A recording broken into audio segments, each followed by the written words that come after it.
Detik-detik menegangkan, Kompolnas diminta dibubarkan. Mahfud MD sebut, silakan terserah saja.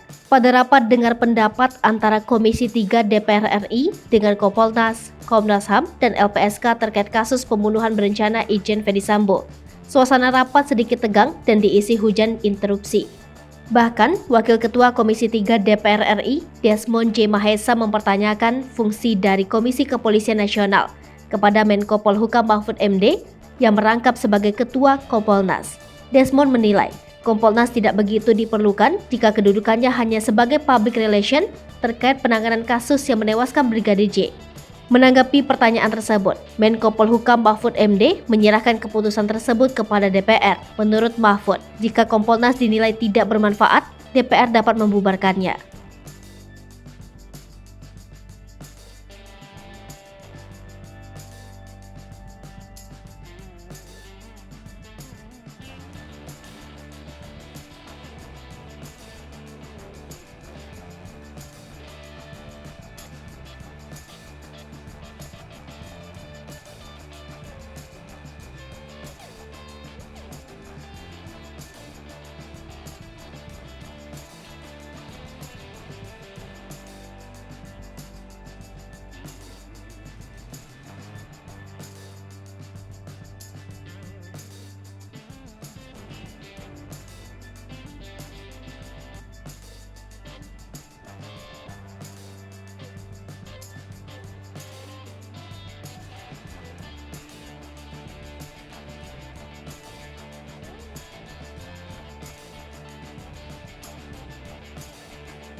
Hai pemirsa Sri Popo TV, jangan lupa komen, like, dan subscribe, serta tonton terus berita-berita terupdate lainnya